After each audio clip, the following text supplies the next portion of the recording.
Welcome to another episode of Deep True Crime. I'm Manny Rodriguez. In today's episode, we want to continue the discovery of Suzanne Morphew, who has been missing for 3.5 years, and we all know where all the fingers are pointing at this time. But is he the one? Let's dive into what we know, but what we're really hitting into is the Boneyard, where Suzanne Morphew was found, because we're finding that there's a reason it has the name Boneyard. And at the end of the day, the goal is justice for Suzanne.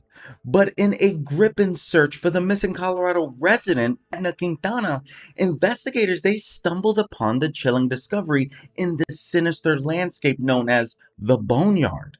And so we're going to be diving into what is the Boneyard? Why is it known as the Boneyard? You see, what began as a desperate attempt to locate Edna has now taken an even more perplexing turn. Two bodies have been unearthed, casting an eerie shadow over this investigation. Now, the search for Edna in Saguache, man, I was supposed to look that up. I might look that up while we're doing this, but in the county of Saguache, I believe, it's proven to be far more harrowing than expected. You see, it has yielded the shocking discovery of two other deceased individuals, among them Suzanne Morphew. So when you stop and you think bones are being found, remains are being discovered in a place that has been dubbed the Boneyard. And so that alone is a shocking revelation, right? So in this unexpected twist, the Colorado Bureau of Investigation, they found Suzanne's body while they were intensively scouring for Edna Quintana, who still remains missing.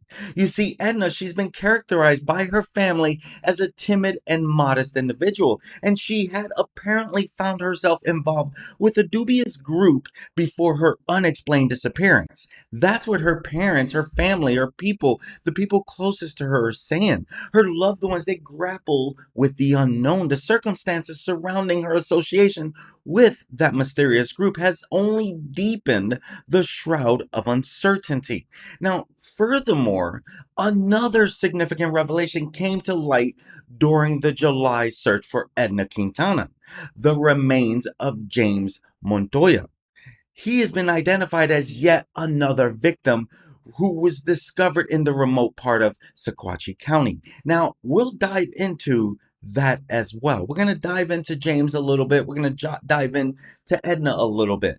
Tragically, this area has been known as the Boneyard due to its reputation for harboring a disturbing number of bodies and bones, animal carcasses, human remains. And so this place is nestled away from prying eyes and disconnected from modern amenities. This is a secluded area, and it seems to have claimed more lives than anyone could have anticipated.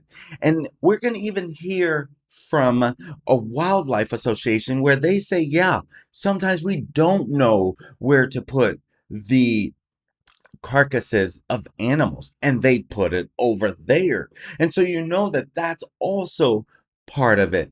As the investigation into the disappearance of Edna Quintana continues, the discovery of Suzanne Morphew and James Montoya, it adds an unsettling layer to an already bewildering case. This is a shocking turn of events. You see, with each new development, Saguache County's notorious label as the Boneyard only reinforces the haunting aura that surrounds the desolate wilderness, leaving both the authorities and the Quintana family desperate for answers amidst the weight of tragedy right there in Colorado.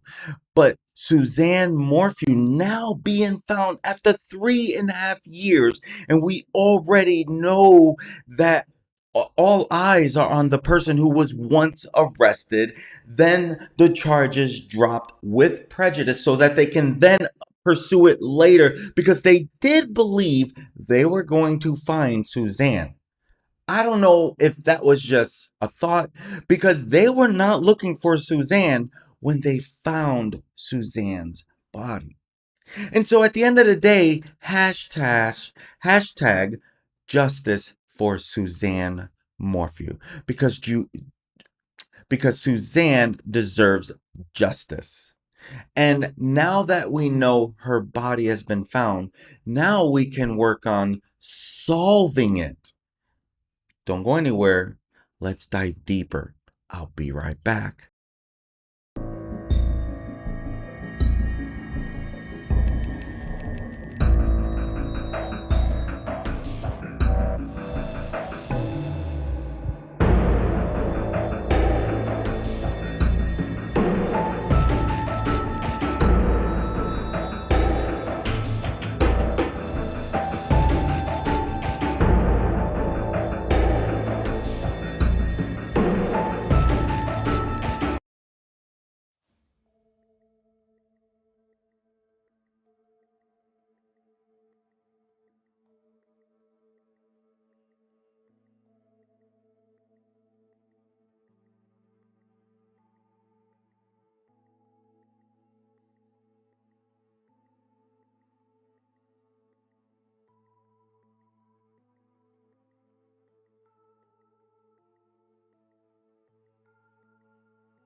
To figure out what happened with Suzanne. And then in this, they're like, okay, in our search, we're going to just keep searching and see what we come across. And you can see there's a lot of carcasses here in this. This is along Route 7 over there, literally right over in that area. Where Suzanne was found. And so this boneyard on Moffat County Road 7, used by what is considered Colorado Parks and Wildlife, CPW, they use this place sometimes to dispose of animals. And one person even said this is an area that has been very commonly used by the public to dispose of animals. That is what Mike Porras, Northwest Public Information Officer for CPW, shared. And he said this is a place that's used for, that CPW themselves have used the spot for the same purpose. And he says, we have used it on occasion, not regularly, but when we've exhausted all other options to dispose of an animal, we have taken it to this area. And that's what they shared. Cat trying to get out. A variety of animals they share has been found here. Mule deer, elk, even a bear are visible in different stages of decay that you can even see in this picture by Patrick Kelly. I forgot to put his name on here, but Patrick Kelly of Craig Daily Press gets this credit for this image. And the poorest share that, even CPW uses this. This boneyard, it lies in a gully about an eighth of a mile before the turnoff to Cedar Mountain, where farmers, hunters, and Colorado Parks and Wildlife, they've been dumping animal carcasses for a long time here. So my guess is people thought they can do the unthinkable and get away with it by dumping the different things. And so in the search that they were searching for Suzanne, they come across all of this. And this is one of those shocking things because for a little while I'm like, is someone really going to get away with this? We don't want anyone to get away with this at the end of the day, right?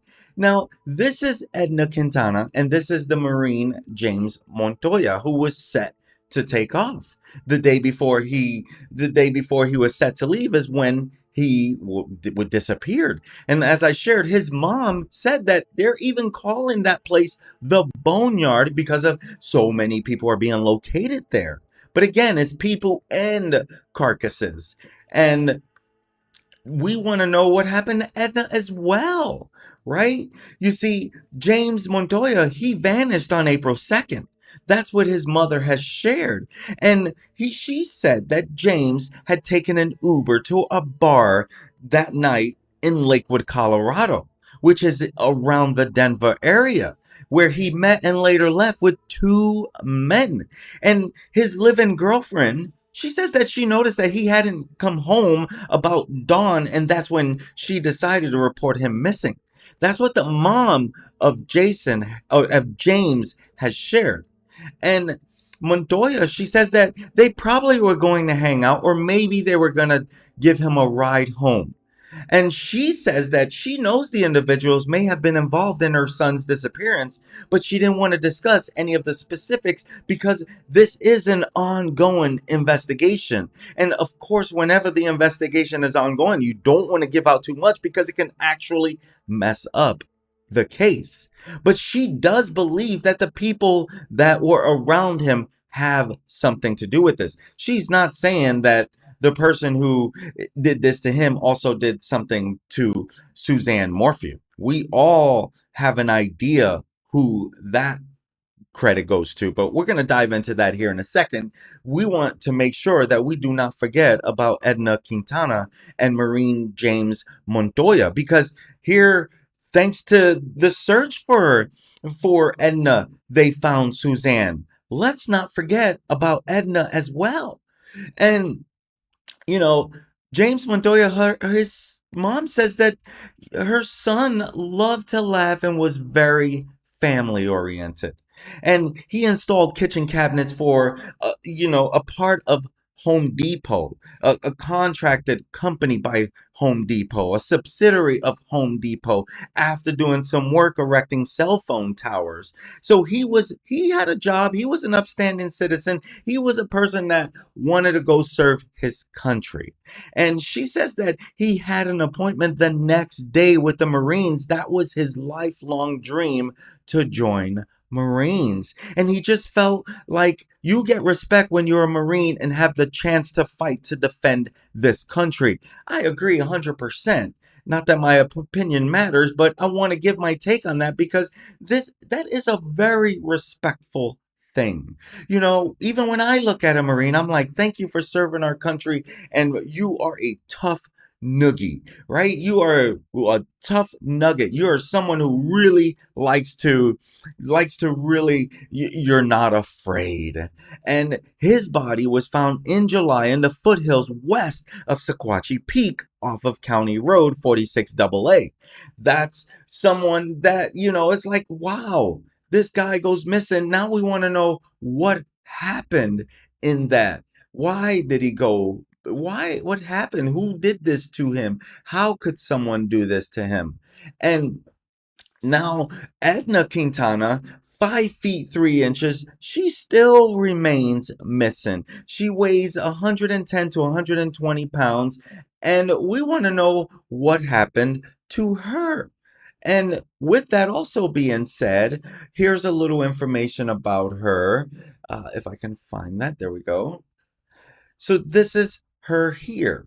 And Edna Quintana, she was last seen in the town of Saguache on May 3rd, 2023 of this year. She may also be in the surrounding mountain areas and was not prepared to stay. So they're not too sure what could have happened to her, obviously.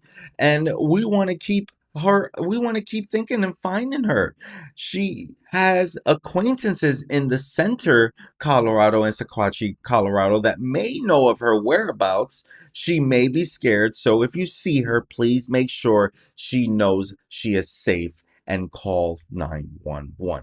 And if you know anything on here, call 719-655-2525 or just call 911. Edna, your family loves you and misses you. We just want you home safe. Please reach out and let us know you are safe or if we need to come and get you. No questions asked, just come home. And that is from the Saguache County Sheriff's Office.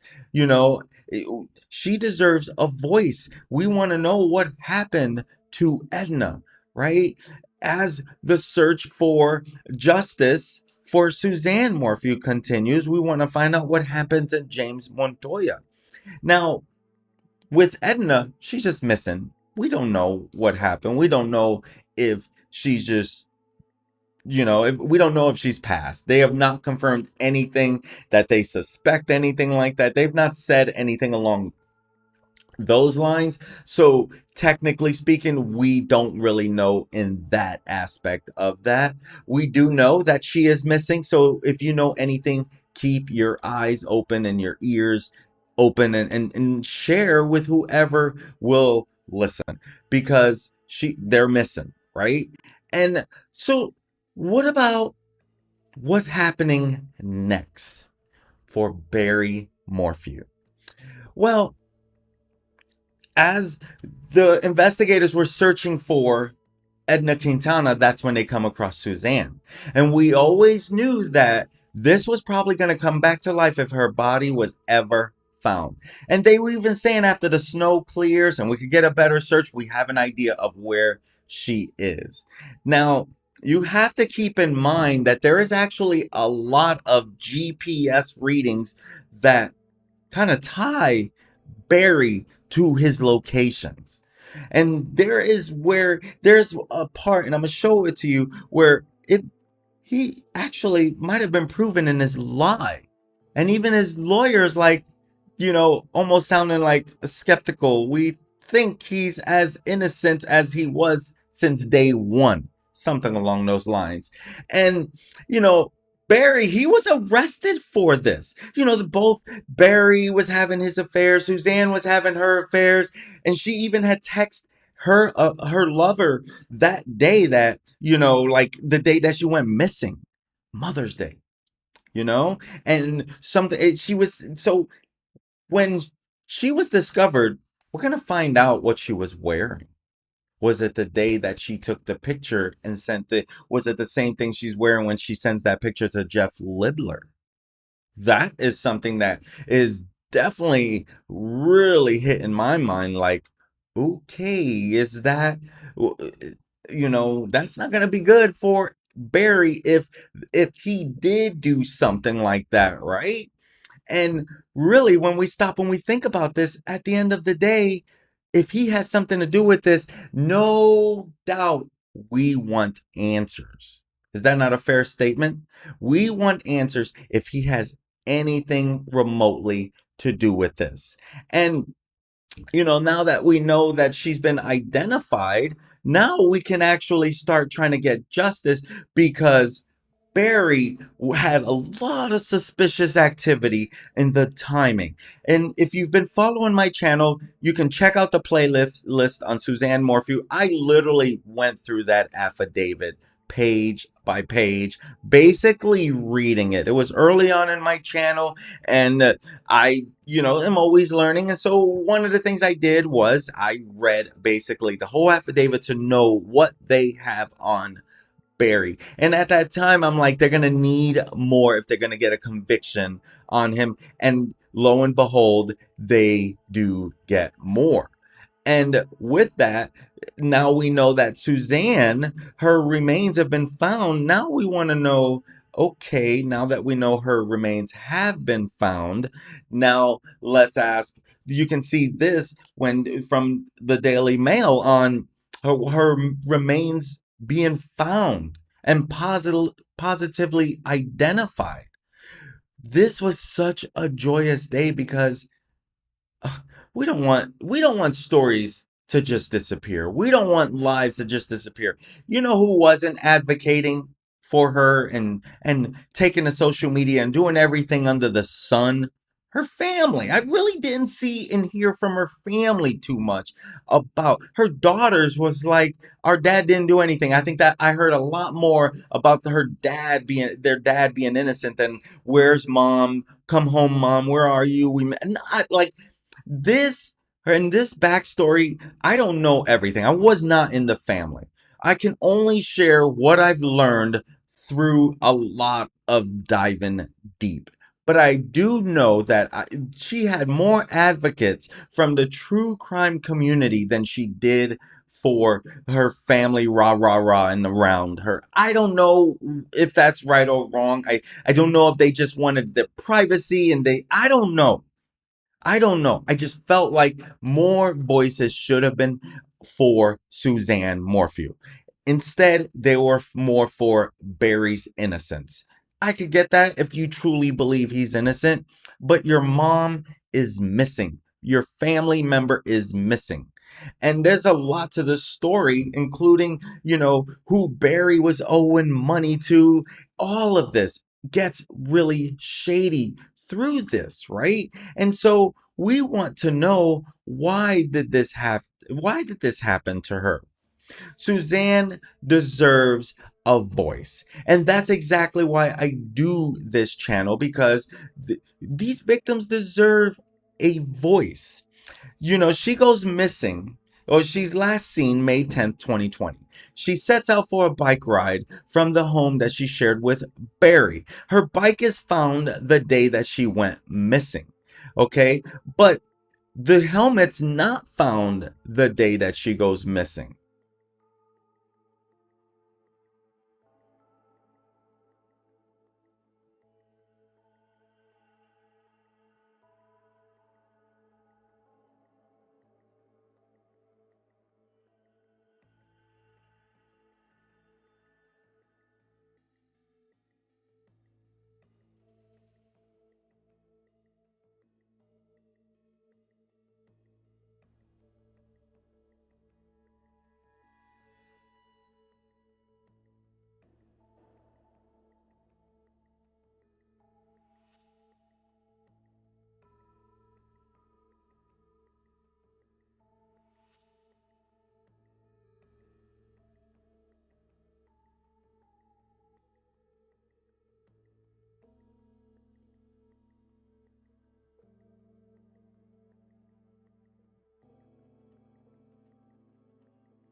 Why are you wasting your time with me? So he launches this $15 million lawsuit claiming that they have ruined his life. And the lawyers, they wrote at that time, Suzanne Morphew was not found anywhere in the vicinity of her home, the town nearby, or the county she lived in. She was found in Moffat, Colorado. Moffat is 45 miles south and a 45-minute drive away from the Morphew home located in Maysville, Colorado.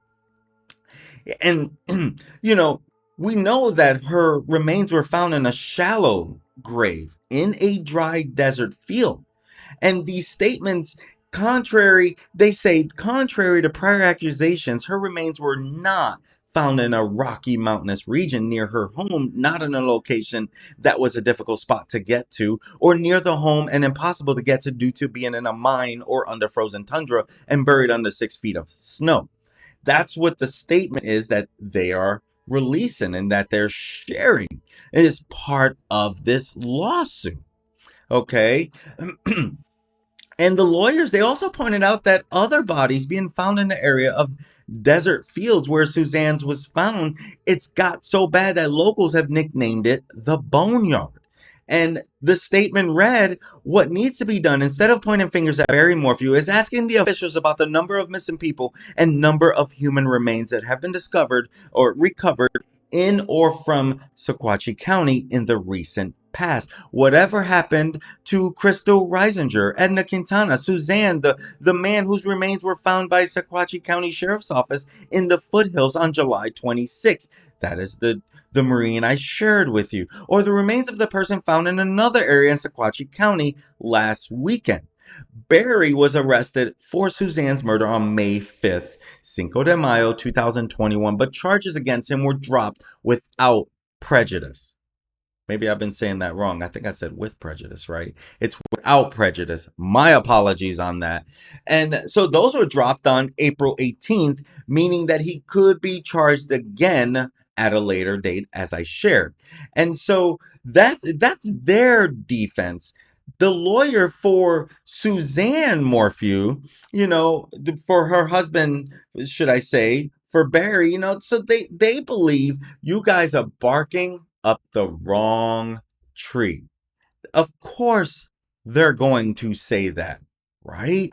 Of course, they're going to get to the defense of Barry and just start that process right away because they already know now that the body has been located, you're going to need someone to look at.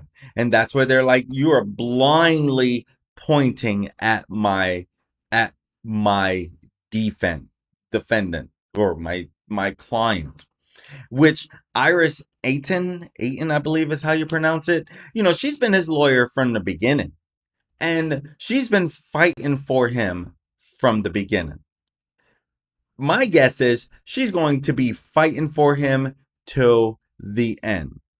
And so now they're, she's almost adding like getting ready to as part of this lawsuit.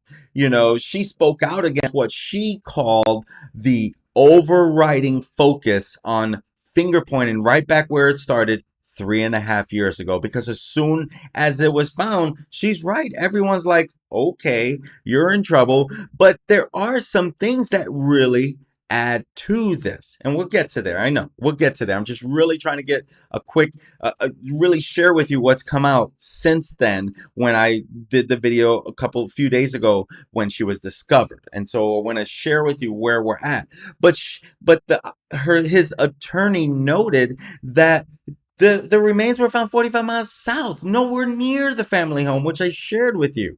And allegedly, Barry Morphew, a landscaper, he was at work near Denver, which is 140 miles north of the family home.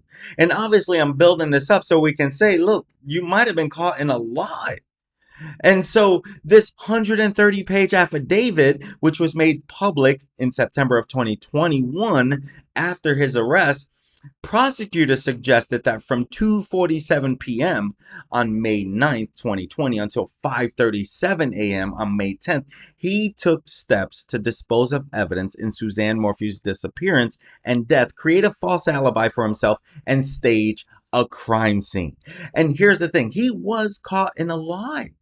This case, it was abandoned shortly right before he was going to go to trial, right? It was right, literally, right before he was going to go to trial. And through that, it's like, okay, you had some different things like when the Ritters, this is from the affidavit, when neighbors called Barry at around 5 p.m. on Sunday to tell him that they could not find Suzanne. Barry was in his hotel room and had been there since 12:40. This is one of the lies he was caught in. However, he should not have been there, right? Per his alibi to be out of town for an emergency job in Broomfield. Wasn't it Bloomfield? Broomfield. Barry told the Ritters he was at the job site. He told the FBI, CBI, CC, which is the Chaffee County Sheriff's Office, he was at the job site. He left his room, took tools out of his truck, and put them in the lobby to make it look like he was returning from the site. He made very little attempt to contact Suzanne on his way home to see, hey, they're saying you're missing, right? I think he sends her a text or something, or look around the house or the bike scene because he already knew what happened to her. And, he even, the way he handled the tools, setting the tools out that day was similar to what happened earlier that morning when Suzanne's bicycle was placed on the incline. As Deputy Brown commented, I started to question if something criminal had occurred as it looked like the bike was purposely thrown in this location. Basically a staged scene, right? That's basically what that means. And so when you stop and you think about it, it's like, okay. And this is also part of the affidavit where he kept putting the phone would go on airplane mode and off airplane mode and all the GPS from his F-350, which registered 0 mile per hour at the Morphew residence, and how many times the door opened because he was busy doing something. He literally was obviously busy doing something. Now, so, after she was discovered, her family does release a statement calling for justice one day after her remains were found and 3.5 years after she went missing, just about 3.5 years. And in the statement that was released, the family thanked law enforcement and supporters for their unwavering commitment to bringing Suzanne home. And the family wrote in the statement, the Mormon family would like to thank all involved for the discovery of our sister, Suzanne. We look forward to finding long-awaited justice for Suzanne in the successful prosecution of those involved in her disappearance. Now that she's been found, I'm going to guess there's going to be some DNA on that as evidence. I'm just guessing at this stage. That's all I really could do. But, with that, it's like Suzanne's scattered remains, it was discovered in a shallow grave in a remote desert, which is 50 minutes away. But you have GPS that kind of shows him in that area. So it's like, who's lying where? What's facts? What's not? John Speasy, the Chaffee County Sheriff, said, while this case has garnered attention from around the world, it has touched our community and the Sheriff's Office deeply. We have never stopped our investigation and will continue to follow all leads in pursuit of justice for Suzanne. Basically, cookie cutter response. He can't share anything. He cannot share anything. He says, although locating Suzanne's remains is a critical component of this investigation, and for her family, we are left with many more questions than answers, and would be a disservice to conduct the news conference at this time. I agree, there's not much to share. And of course, no one's going to share much at this moment at all. And the sheriff was called to collect her remains on September 22nd. And, it appeared that the body had been buried in a shallow grave, which is like, okay, someone did this, obviously. Obviously. So what we want to know is, what else is there? What else is there? What else is there in this tragic, tragic story? Really, Suzanne did not deserve this. And when you think about Barry, there is more. Look at all the airplane modes that he did in this. All this time that he was sharing and sharing, or should I say, all this running around that he was doing, all this, you know, traveling and the stops. He made so many stops, which to me looked like he was getting rid of evidence. That's literally. And you know, Suzanne, she uses her phone all the time. We knew that. She used it a lot during the day, at night, laying there in bed, texting friends, family, and Jeff Libler quite a bit. And, it was like uh, she all the way to the moment at 2:50 p.m. on Saturday, May 9th, which is that's when all the texting would cease for good. But here's the thing, that's about the time that Barry arrived home. After that, she's no longer texting or calling anyone ever again. So I mean, like, come on. It's hard not to think of anything about that because we do know that she was a mountain biker. She rode daily. This is another reason why this story is dear to my heart because I ride bike as much as possible. And she would usually drive her Range Rover to somewhere where she can boom park, get on the trail from there, and ride her bike. And she would always wear her helmet. She would wear sunglasses. She would wear her back, which is a hydration backpack. I have one of those. And but the day that she goes missing, her bike was found near her home. There were no signs that it had been wrecked, but she always drove somewhere, then got on her bike. So stop and think about that. Except that day, something out of the ordinary, and then poof, something bad happens. Now, her helmet is found quite a distance from her bike. Like, and it was a different time.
Where is that at?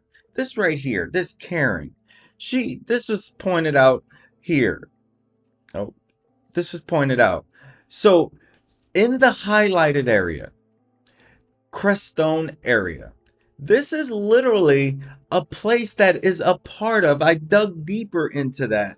This is the town of Crestone. This is a statutory town in Saguache County. Here's what we don't know. Okay. I don't know the date on that. I don't know when that was. Someone will have a date. Was it at that same time? Was it any time around where she goes missing? Was it the day of? Did it have anything to do with him being here? Then he's up in Broomfield, and you know. So I think that this is interesting that Karen did share this because I know that those locations. Again, I've dug deep into this case. So I love that Karen points this out The defense forgets their admitted exhibits for the preliminary hearing where telematics places Barry in Saguache County or Crestone. So, Crestone is a statutory town in Saguache County, Colorado. And this is a small place. According to the 2020 census, only 141 people were living there in 2020. And it's located at the foot of the western slope of the Sangre de Cristo Range in the northern part of San Luis Valley. So it's a part of that. It's kind of just a little bit on the outskirts of something along those lines. So there is an actual location ping of him being in that area, but we don't know when. And that's something that we should also keep in mind. We don't actually know when. This could be at a completely different, we don't really know. So we do want to keep that in mind there. But it was shared that the interior of the truck was cluttered with several personal items. The interior dash area was dusty and dirty. This is regarding Suzanne's white Range Rover on May 19, 2020. There were personal items to include her driver's license, credit cards throughout the vehicle. So there's enough to say that, and this was in the affidavit. This is in the evidence. This is in with the images that I've shared all over this channel. I'm, just for time's sake, I just wanted to get the story up here because this is about Suzanne's story and understanding she didn't deserve this, right? And so now we want to know, like, okay, when will someone? It's not a matter if. I'm going to tell you that now. It's not a matter of if. It's a matter of when will someone be arrested for this, right? And this was also shared. I want to say it was on Twitter. Man, I meant to give the credit. My apologies for who did this. This I did not circle. I believe I got it on Twitter as they were sharing. But this is also part of that Crestone, preliminary hearing part. And I wanted to show the defense preliminary hearing. This is in all of this, is all of this. You can find this out there. But sometimes other people do the work and it's like, just give them credit, right? But I'm sorry, whoever did circle that. But it is circulating around there, so I find it multiple times anymore. But, after all these years now, we just need to get justice for Suzanne. Because she did not deserve this. Did not. And her body was found in a way that who could do such a thing? Who could do such a thing to this wonderful, wonderful girl? And with that, it's like, this is someone who came across the scene and took videos and all that good stuff. But Suzanne is someone who deserves justice. And, as investigators uncovered her remains, it's like, okay, now let's dig deeper. Because even when Barry did the interview, he does an interview and it just didn't, it wasn't convincing if you ask me. It almost looked like crocodile tears, seriously. But they confirmed her identity on September 27th.